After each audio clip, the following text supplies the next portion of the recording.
Welcome to K-State Now with Kansas State University President Richard Myers. I'm Richard Baker. You're officially president. Yes, I am, Richard. When I talked to you some time ago, you told me you weren't going to officially be president. What convinced you? Well, first of all, it was just great being back in Manhattan and being on campus. And it surprised me how much I just liked that, just, kind of the atmospherics. And I think the students and faculty have to be, and staff have to be part of those atmospherics. And then the people, that despite all the challenges, the people here are pretty optimistic and want to solve problems and are going to do their best no matter what the budget environment is like or looks like, and they don't panic. So it was their willingness to try to tackle these tough challenges that we face that said, man, maybe I can make a small difference in a couple of these areas. And so after a while, I got my confidence up. People were supportive. It's just a good place to work and be. And I think for all the reasons that so many people are in Manhattan, Kansas, at Kansas State University, it's just the people again. And so that's what convinced me finally. So I was very late. Almost the last hour of the last day you could submit your application, I finally did it. So I was thinking about it all the way to that point, for sure. You've been at the job now for a number of months. Any surprises? No, I wouldn't say surprises. I mean, from the time you arrive on campus, you learn that we have some real budget issues. How do we make ends meet? We've got, in generally, the lowest faculty salaries in the Big 12. A lot of our folks that some of the staff are much lower than KU, and so we've got, that's for staff people. So we're not doing as well by our people as we should. So that's not a surprise. It's just learned that early on. It's how you solve it it's not clear yet how we solve that problem. But it's certainly got to be problem number one. There has to be a difference between being a Air Force general and a president with part of your staff tenured underneath you. Any problems, any obstacles you hadn't thought about? No, I as the interim, I had time to think about that, and I'll just say this about tenured individuals, faculty. I got a lot of encouragement from a lot of faculty members to, would you consider staying on? And if I, clearly not all of them, probably there are a lot that would just soon I'd keep on walking, but there were enough that said, please, if you think about staying, that gave me encouragement along those lines. And when you're in senior positions in the Pentagon, you got to deal with an entrenched bureaucracy that in some ways behaves like tenured professors. I mean, they're entrenched and they can outweight you and so forth, and they don't have to exactly do sort of the policy that you lay out. This is much better. I mean, we're all about students here. We're all about the faculty that does research. We're all about their research. I'm all about that. So I mean, we have a common goals, and I hope we can make things better. You talked about the money problems. Yep. The legislature comes into session in January. What kind of plans is the university making to address these issues? Several. So we've already met with legislators around Polytechnic and Salina. We had breakfast last Friday with legislators from this general area. 5 legislators came to breakfast. And then we're going to do the same thing in Olathe and try to meet with the newly elected legislative leaders in Topeka last Thursday morning. They were out that day, and so it didn't line up with the schedules. But we're trying to do all of that before the session starts, so we will know people before the session starts. And then part of what we're trying to do here at Kansas State is explain our proposition to legislators in terms of what's the return on the investment that the state taxpayer might make. And there's several ways to look at that. There's economic impact, and some are easier than others to kind of quantify, get the data for, but we're working very hard to be able to tell people, okay, for every dollar you put in, this is what the state reaps in benefits. And that can be done in several ways. And I think the numbers would be really, really supportive of more dollars into higher education. It's the lifeblood of prosperity in Kansas. And if we don't do that, then we're not going to move forward. So what budget proposal are you making for Kansas State University?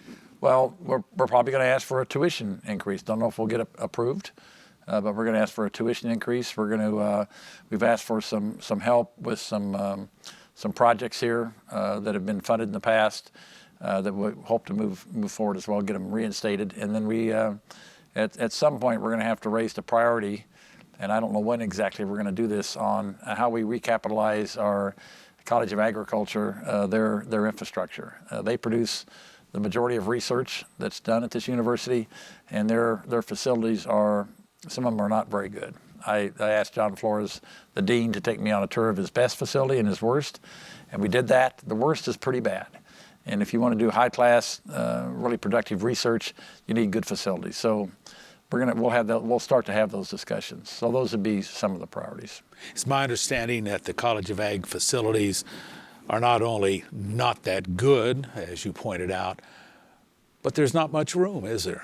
There's not much room for expansion, no. And so if you want to do additional research, which we're capable of doing, we have people that want to do it.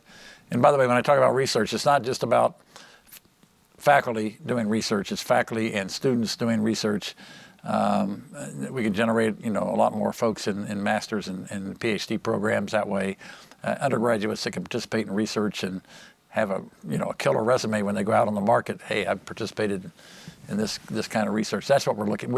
It's all about, fundamentally, it's about the student experience. But if we're going to be a public research university, we've got to fulfill some of those research needs. And we're really good at some stuff that really makes a difference to the world in terms of plant safety, food safety. You talked about helping out the College of Ag in looking at new facilities. We built some new facilities. Where do they stand? In what stand? In other words, are we completely moved in to each of the facilities? So we are moved into the new business college, opened in August, just in time for the students to arrive. Fall Hall, the new residence hall, opened just in time for students. I mean, we got the approval the night before they moved in the next morning. The engineering phase has been open for some time now. The Welcome Center is open. The Career Placement Center in Memorial Stadium, that renovation is all done. A lot of the new facilities now are online. The student union, is the one that is behind. That was, of course, approved by student fees. Students approved their fees to redo the union. I don't know if people have been in our union lately, but it's really gorgeous. It's just going to take us quite a bit more time now, another 6, 7, 8 months to finally finish that. There's some issues, but they'll deal with them, and they have the money to deal with them, so we'll sort that out. But the facilities are coming online. It's a lot of the campus is getting cleaned up. A lot of the chain link fences that people had to navigate around or figure out how to navigate, they're kind of gone at this point. So is there any building that's projected to start in the spring? Let me think about that. I got to think. They're probably. I'm trying to think what that might be. There is a proposal. I don't want to go too much into it, about a public-private partnership with some additions on the south end of campus, and I'll roll that out later. But if that moves, it's going to move pretty fast, and there could be groundbreaking perhaps this year on a project. That's where a private corporation comes in. They spend the money, they build it, and then we provide the revenue that services their debt, and they make their profit on it, and we use that for whatever, housing or even some office space. So we've got some ideas, trying to move things a little faster in some areas, not all areas. So how do we do with student numbers regarding enrollment? Well, we were down a little bit starting the fall semester. We'll see where we are, see how it works out for the spring semester. We've got work to do, and we've got some initiatives in place to try to help with that. We'll see if it's enough and how broad our initiatives have to be as we look at enrollment. But we'd like to, if nothing else, stabilize our enrollment, because we were down several hundred in the fall semester from what we were expecting. That's a $4.5 to $5 million hit to our budget. We'd counted on that revenue. It's not there. So how do we make up for that? And yet we have the same expenses. We haven't laid anybody off. We haven't stopped doing anything. So we have these expenses, and it creates a real budget issue here, particularly halfway through the year. So we've got folks looking at how we're going to accommodate that. Do we know why student numbers were down? I think to some degree it was financial, that with the rising cost of tuition and so forth, that some folks just decided they couldn't afford to come here. If you ask Pat Bosco, our Vice President for Student Life, he would tell you that in the community colleges in Kansas aren't seeing increases. So I think we're just losing people out of the higher education system, which is not a good thing for the state of Kansas. But I think that's one of the reasons. And then there are states, our surrounding states offer pretty favorable tuition to come to their institutions, and we've got to determine how we're going to compete with that. If the legislature, when it's all said and done, doesn't come across with the money that's needed, what happens? Well, first of all, the state of Kansas, as I understand it, has got about a $350 million deficit in revenue to fund their budget for the rest of this fiscal year. How they're going to deal with that, I don't know. There have been some plans and so forth, how they might address that without hitting higher education, or for that matter, secondary education again. So we'll have to see how that plays out. But another hit this late in the fiscal year, so if we got a decrement to our normal allotment in January or February, let's say, with only a few months left to the end of the fiscal year, that would be a huge problem. And how we're going to deal with it has not been decided yet.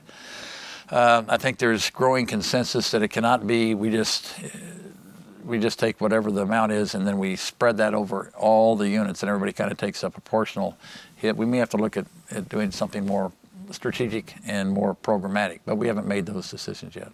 Give me some idea when you say something a little more strategic. What does that mean? It means looking at perhaps you have programs that don't produce a lot of revenue in the form of tuition, and yet have staff on board and so forth. So you have to look very closely at those kind of programs to say, do we want to continue those? Now that would be pretty radical. And like I said, no decisions have been made. So far, we've said we'll just everybody gets a little bit of the cut. So we have to look at balancing this and making sure that we're putting these revenue dollars to programs that can produce that the rest of the campus isn't subsidizing, is the way it basically works out. Have you gotten good support from the Board of Regents? I would say yes, and they're seized on this whole notion of budget. They understand that we're all the Kansas Board of Regents institutions, the 6 universities, all have the same problems. So they're well aware. I think they're great advocates for what we need, and we'll be partners as we go to the legislature and try to convince them to stop the bleeding and perhaps get this pendulum swinging back where maybe more state appropriations can come towards higher ed. That's where we want to be at some point. It won't happen probably this year. It could happen in a couple of years, though. So that's what we're hoping for. So what's the main thing right now on your desk that you have to address? I think it goes back to the main thing is how we accommodate the budget shortfall we have from the decreased revenue dollars that are a result of decreased enrollment in the fall, and then going forward, how do we tell the story of what Kansas State University does for this state and the region in a way that is convincing and inspiring to our legislators? That's what has to be done, and we've got a pretty good story. We're trying to make that story better and more understandable. Okay. Thank you very much. Richard, thank you. This has been K-State Now with Kansas State University President Richard Myers. I'm Richard Baker.